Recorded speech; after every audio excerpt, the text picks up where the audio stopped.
before anything else, do something for me. Takes 4 seconds. Think about what you scrolled past 40 seconds before you open this video. Not today, not this morning. 40 seconds. The post right before the one that made you tap over here. You can't. It went through you. It produced something, a flicker of amusement, mild irritation, the tiny pull of wanting something you can't afford, and then it was gone completely. And the thing it left behind wasn't a memory. It was a mood you can't trace to a source.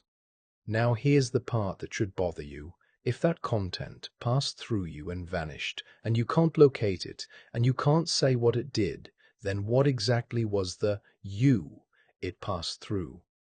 A Scottish man born in 1711 has a very specific answer to that question, and you're not going to like it. Let me be upfront about what happens here, because I'm doing this one differently. Normally, I'd give you the life, then the philosophy, then the modern collision at the end. Not today.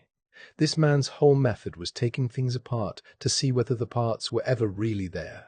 So this video comes apart too. Here's the shape instead. 4 thefts. David Hume is going to take 4 things from you, one at a time, and I'll name them now so you can watch each one leave. 1. He takes causation, the glue holding the universe together. 2. He takes tomorrow, your right to expect anything at all. 3. He takes reason, your belief that you decide things by thinking. 4. He takes you, the self, the person you've assumed was sitting there this whole time. And then the 5th act. We look at what happens when a machine hands all 4 back to you as forgeries, because that's what your feed is. Every single thing Hume stole, Instagram sells back, counterfeit, at scale, and you buy it every day. The man who did this was, by most accounts, the friendliest philosopher who ever lived. Everyone adored him. He was fat, cheerful, a wonderful host, the sort of guest people thought to have at dinner. And he quietly detonated more of Western thought than almost anybody before or since. Let's start stealing. Everything you know about the world runs on one word, and you've never once perceived it. Because, watch how confidently you use it. The glass fell because you knocked it. The video went viral because the hook was good. He left because you said that thing. Now describe an actual causal event using only what your senses delivered, nothing else. No inference, no assumption, just raw data. 2 billiard balls. One rolls, contacts the other, the second one moves. Report only what arrived at your eyes. Ball moves. Contact. Ball moves. That's it. That is the total content of the experience. 3 events in sequence. Now point at the causing. Where is it in that sequence? What did it look like? Was it fast? Did it have a color, a texture, a sound of its own, separate from the 2 motions? You never saw it. Nobody ever has. Hume's claim, and it's brutal precisely because it's so simple, is that every causal relation you've ever observed consists of exactly 3 things, and none of them is causation. The 2 things are next to each other. One comes before the other. And it's happened this way every time you've checked. Nearness, order, repetition, necessity isn't in there.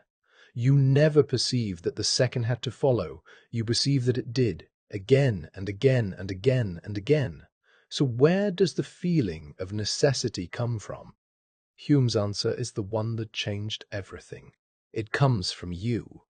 After enough repetitions, your mind starts sliding automatically from the first thing to the second, and that slide, that internal, effortless, unstoppable expectation, is what you've been mistaking for a law of the universe. You looked at a habit in your own head and called it the structure of reality. And I want to be fair to him here, because he gets flattened all the time by people who half read him. Hume is not saying causation is fake and you should stop using it. He's explicit that habit is the great guide of human life, that we couldn't survive 10 minutes without it, that it works. He's not telling you to jump off buildings to test gravity. He's telling you something narrower and far more unsettling. The necessity you feel is a fact about your mind, not a fact about the world. Same behavior, completely different foundation. And the foundation is where all the philosophy lives. Collision 1. The feed runs on constant conjunction. Now put that beside your phone, because Hume just described the exact mechanism the entire attention economy is built on, 280 years before anyone built it. What did he say makes a belief feel necessary? Not evidence, not argument, repetition of pairings. Now think about what a feed is. It is a machine for producing pairings at volume, at speed, with no gaps. This kind of person paired with this kind of failure. This word paired with this reaction. This appearance paired with this life. Over and over and over, 40 times a minute for years. You never reasoned your way to any of it. Nobody argued with you. There was no moment where you weighed a claim and accepted it. The association was just run past you enough times that your mind now slides from the first to the second automatically. And that slide feels like knowledge. It feels like you can just tell. That's Hume's habit. That's the identical mechanism. The difference is that in 1739 the repetitions came from the world at whatever rate the world produced them, and a lifetime might give you a few thousand instances of anything. Your feed can give you 400 in an afternoon, sorted by which ones held your eyes longest. So here's the honest version of what's happening. You're not being persuaded. Persuasion is slow, and it announces itself, and you can argue back. You're being conditioned, using the exact process Hume identified as the source of all our beliefs about matters of fact, except the process has been industrialized, and someone else picks the pairings. And the reason it's almost impossible to resist is the same reason Hume gave. The feeling of necessity doesn't present itself as a feeling. It presents itself as obviousness, as common sense, as anyone can see that. You can't argue with an obviousness. You can only notice where you got it. Small break. Meet him properly, because the picture in your head is probably wrong. Edinburgh, 1711. Not rich, not poor. He's sent to university around 12, which was normal then, and he's supposed to become a lawyer. He hates it. He described his family thinking he was grinding through legal texts while he was actually reading classics and philosophy behind the cover. Then he does something insane. In his 20s, he goes off to France, lives cheaply, and writes a 3-volume attempt to do for the human mind what Newton had done for physics. Newton had found a small number of laws that explained the motion of everything. Hume wanted the same for thought, a genuine science of human nature, built from observation instead of speculation. He's 28 when the first parts come out, and it lands with an absolute, echoing silence. He wrote about it later, and the line he chose is one of the most quietly devastating things a writer has ever said about his own work, that it fell dead-born from the press, not even attacked, just ignored. So what does he do? He rewrites it. Shorter, cleaner, less technical, aimed at people who read for pleasure. That version eventually becomes the one everybody teaches. Then he tries to get an academic job. Edinburgh turns him down. Glasgow turns him down. Not because he wasn't qualified, because he was suspected of atheism, and a man under that suspicion was not going to be allowed near students. So the most important philosopher in the English language never held a philosophy post. He worked as a librarian. He was a tutor. He was a diplomat's secretary. And here's the twist that I find genuinely funny. He did become famous in his lifetime, enormously famous, wealthy, celebrated across Europe, for writing a multi-volume history of England. He died as a best-selling historian who had a strange sideline in philosophy. The sideline is why we're here. Second thing goes now, and this is the one that keeps professional philosophers up at night, because nobody has cleanly solved it. The sun will rise tomorrow. How do you know? You'll say, it always has, every recorded day. Billions of times without exception. Fine. That's the argument. Let's inspect it, because Hume built a fork and every claim has to go through one of the 2 prongs. Prong 1. Things true by pure logic. 2 plus 2 is 4. A triangle has 3 sides. No bachelor is married. You don't need to check the world for these. You check the meanings, and you can spot them by one signature. Try denying one and you produce nonsense. Say 2 plus 2 is 5 and something structurally breaks. Prong 2. Things true as a matter of fact. There's a red car outside. It rained last Tuesday. These need experience, and their signature is the opposite. You can deny them without any logical breakage at all. It didn't rain last Tuesday is a perfectly coherent sentence. It just might be false. Now run, the sun will rise tomorrow through the fork. Is it logic? No. The sun will not rise tomorrow doesn't break. It's a horrifying sentence, but it's not a contradiction. No amount of pure reasoning gets you the sunrise. Is it experience then? Also no. And this is the move. Because you have not experienced tomorrow. Not once. Your experience is entirely composed of past events, and the claim is entirely about a future one. So you say, obviously, the past is a reliable guide to the future. And Hume asked the question that ends the conversation. How do you know that? Because it's always worked before. Stop. Listen to what you just did. You justified the past predicts the future by pointing at the past. You used the principle to prove the principle. That's not an argument. That's a circle with a nice suit on. There is no non-circular justification. That's the problem of induction, and it doesn't have an agreed solution today. Not in 2026. It's been sitting there for nearly 3 centuries with the best minds available walking past it. So, what actually holds your world together? Same answer as before. Habit. Custom. You expect tomorrow because you've been trained to buy 10,000 yesterdays, and the training is so deep that the expectation feels like certainty. Hume's point was never, so stop expecting things. He expected the sun. He'd have thought you were an idiot for standing in traffic. His point is that when you look for the rational foundation of the thing that structures your entire life, you find a flaw. And under the flaw there's nothing, and everyone has agreed not to look. Collision 2. Your feed is an induction machine, and it's guessing at you. Now watch this problem walk out of the 18th century and into your pocket, because I think this is the sharpest thing in the whole video. What does a recommendation system do? It observes your past behavior, finds regularities and projects them forward. You watched 3 of these, so here's a 4th. People similar to you did that, so you'll do that. That is induction. Purely, exclusively induction. There is no other engine in there. Which means the most powerful predictive machinery ever pointed at a human being is running on the one principle nobody has ever been able to justify. And it works. Mostly. Same as the sunrise. Hume never denied that habit works. He denied it had a foundation. But here's where it gets genuinely strange, and where Hume's problem mutates into something he could never have imagined. The sun doesn't know it's being predicted. You do. And the prediction gets fed back to you. The system builds a model of who you were, then shows you a world assembled from that model, then watches how you respond to that world, then updates the model. Round and round, and every loop, the thing being measured is being shaped by the measurement. So the induction stops being a guess about you and starts becoming an instruction. Past you predicted a version of future you. That version got fed to you continuously, and slowly you drifted toward it. Not because it was true, because it was the only version on offer. Hume asked how we can justify predicting the future from the past.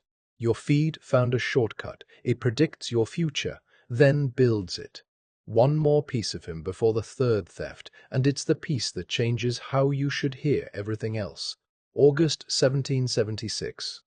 Hume is dying, and he knows it, and there's a serious problem for a great many people, which is that he's happy. An unbeliever was supposed to break at the end. That was the settled expectation, the deathbed panic, the sudden conversion, the terror. It was practically a genre. James Boswell, the famous biographer, went to see him specifically to check. He was anxious about mortality himself, and he wanted to see the man crack. Hume didn't crack. He was pleasant, mentally sharp, and joking. Boswell pressed him about an afterlife, and Hume treated the whole prospect with a kind of light, unbothered humour.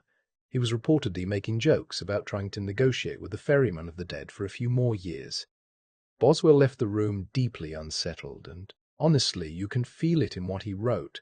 It's the account of a man who came to watch a collapse and instead watched somebody die well.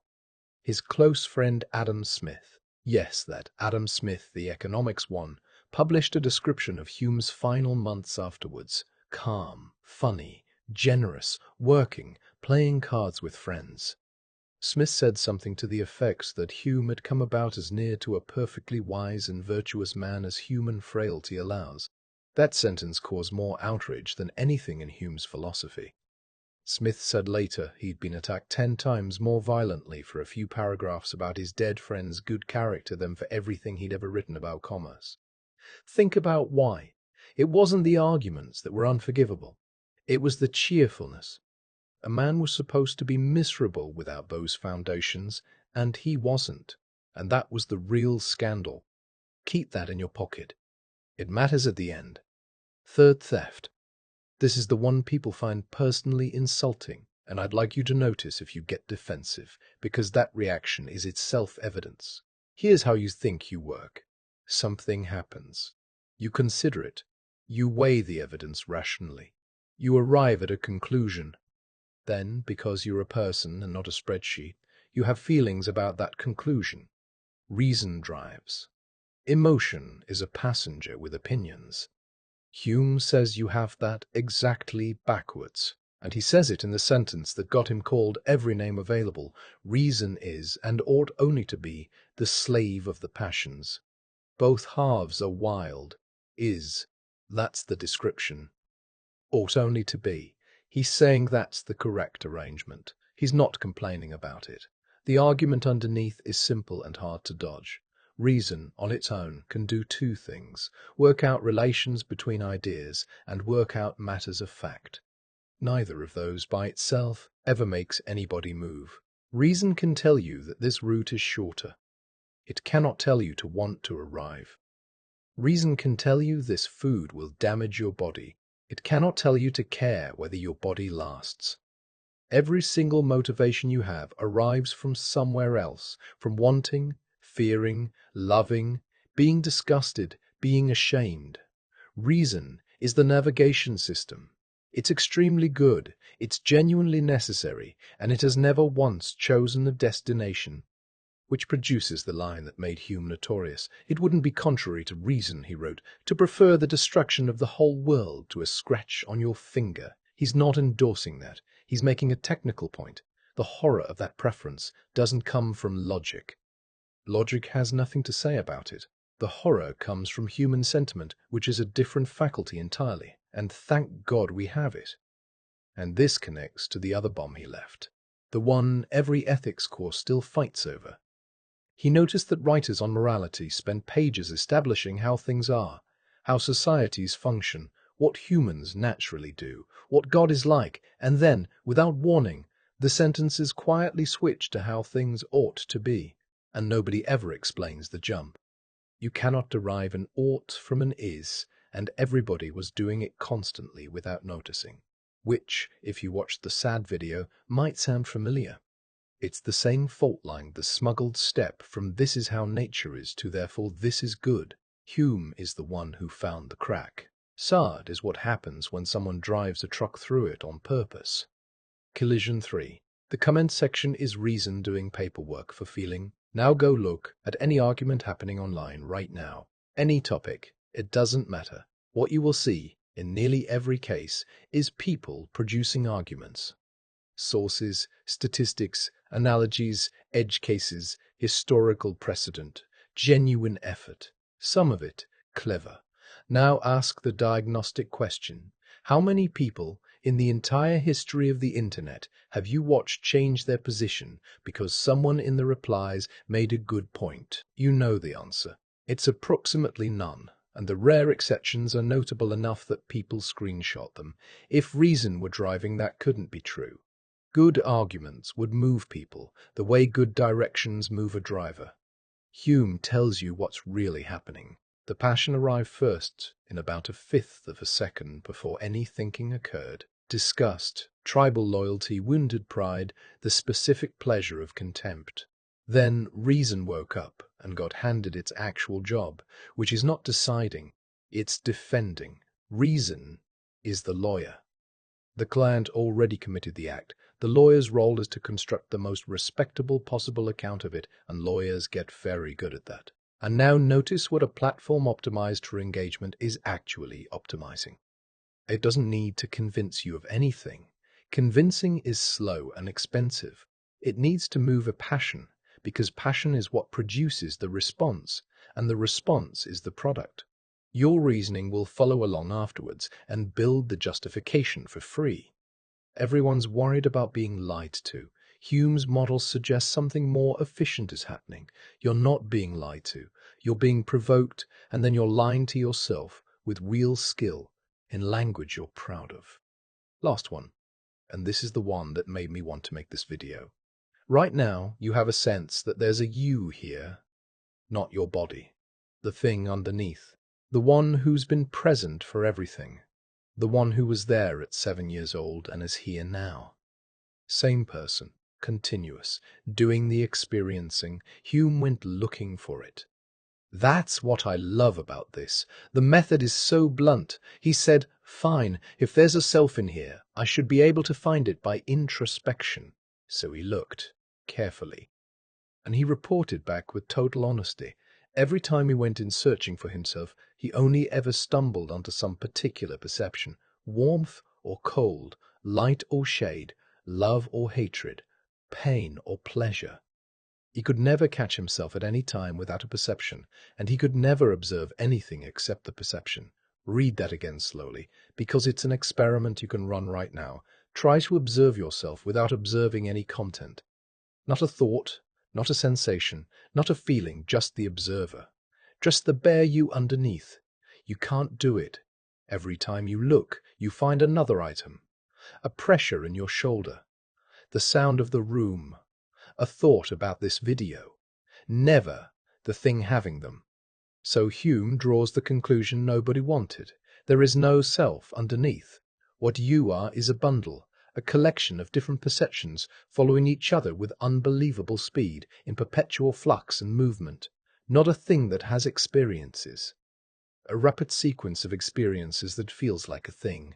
He compared the mind to a theatre where perceptions appear, pass, slip away, and then, because he was rigorous, he immediately warned against his own metaphor. Don't take the theatre too far, he said, because a theatre implies a building, a place they're happening in, and there isn't one. There's only the play. Take away the scenes and there's no stage left over. Now, obvious objection, and you should have it. If there's no self, why does it feel so continuous? Hume's answer, memory and resemblance stitch it. Each moment resembles the last one enough, and memory links them, and your imagination smooths the joins so completely that you experience a rope where there are only fibers. The unity is real as an effect. It just isn't a thing. For context on how radical this is, philosophy at the time was built on the assumption of a thinking substance, an I, that grounds all thought. Descartes made it the one unshakable certainty. Hume looked for it, couldn't find it, and said so. He was in his 20s. Collision 4. Your profile is the fiction he said you were. And here we go, because this is the collision I couldn't stop thinking about while writing this. Instagram is, structurally, an argument against Hume. That's what it's for. A profile is a claim of a permanent, coherent self. There's a name, a photograph that stands for a person. A grid presenting 3 years of moments as one continuous narrative belonging to one continuous someone. A bio compressing an entire human into a phrase. And the whole culture around it insists on unity. Find your voice, be authentic, be consistent. That's so you, that's not really her. Everything about it says there is a stable person here, and this is the record of them. Now do the honest thing. Scroll back 3 years on your own account. Who is that? Different opinions, different aesthetics, different priorities, different friends, different things they thought were embarrassing, different things they thought were important enough to photograph. Some of it makes you physically wince. Some of it you can't reconstruct at all. You genuinely cannot recover what that person was thinking and you were them. Hume would say, because you weren't. There's no thread. There's a sequence, and memory built a story out of it, and the story is so convincing that you'll defend it as continuity. But here's the actual twist, the thing that makes this modern and not just a neat parallel. Hume said the self is a bundle held together by imagination. Your feed has made that literal and outsourced the imagination to a machine. You don't hold the bundle together anymore, the archive does, the grid does, the on this day reminder does. The algorithm that decides which fragments of past you resurface and therefore which past you exists does. Hume said the mind stitches the fibers into a rope. Now something else is holding the needle, and it's stitching for engagement, not for accuracy. And the last piece, the one that's genuinely new, you now have to perform the fiction. Not just believe it, maintain it publicly, consistently, or people notice. Change too much and the audience objects. Contradict last year and someone finds the receipt. Hume said you were never one person. Your profile requires you to be forever on camera, or you lose the following. So let's collect the wreckage. He took 4 things: causation, tomorrow; reason's authority, you. Now watch. And this is the whole video in one move. The feed hands all fall back. Every one. Fake. He took causation and left you with habit. The feed hands back a world drowning in explanation. Why this happened, who's responsible, what it means, the reason behind the thing. Instant, confident, endless. It feels like understanding. It's constant conjunction served at speed, the same pairings until they feel necessary, with no one anywhere having demonstrated anything. He took tomorrow and left you with an unjustifiable habit of expecting. The feed hands back prediction as a service. What's coming, what's next, what you'll want. Delivered with total confidence by a system running on exactly the principle Hume showed has no foundation, and the confidence is the product. He took reason's authority and told you it works for your passions. The feed hands back the experience of being extremely rational. You have never had more evidence at your fingertips, more sources, more counter-arguments, and it's fuel for the lawyer, not the judge. You feel more informed and you are more efficiently defended. He took you and left a bundle. The feed hands back an identity with a photograph, a follower count, a coherent aesthetic and a bio. Solid, stable, nameable. Every counterfeit is more satisfying than the real absence. That's why the trade goes through. Nobody wants an ungrounded habit when a confident explanation is available. Nobody wants a bundle of fleeting perceptions when a grid is on offer. So what would Hume do with an account? Honestly, he'd love the material. This is a man who wrote A Science of Human Nature and had to build it from coffeehouse conversation, personal introspection, and history books. Hand him a machine that logs several billion people's habits in real time and he would consider it the greatest research instrument ever constructed. He'd be delighted. That's the correct answer, and most people would get it wrong because they'd assume the skeptic must be the grump, and then he'd tell you something you wouldn't want to hear, that none of this is the machine's fault. The mechanisms were already in you. Habit was already how you formed every belief. Passion was already steering. The self was already a fiction your imagination maintained. Nothing new was installed. The existing mechanisms were located, measured, and turned up. Quick honesty section, because I'm not selling you a saint either.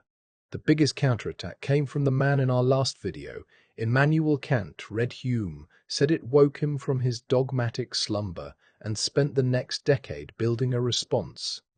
Kant's move, causation, isn't in the world or a mere habit. It's built-in structuring equipment that every human mind applies to experience in order for there to be experience at all.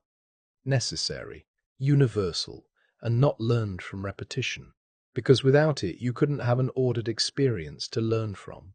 Whether that actually answers Hume or elegantly relocates the problem is a fight that has not ended.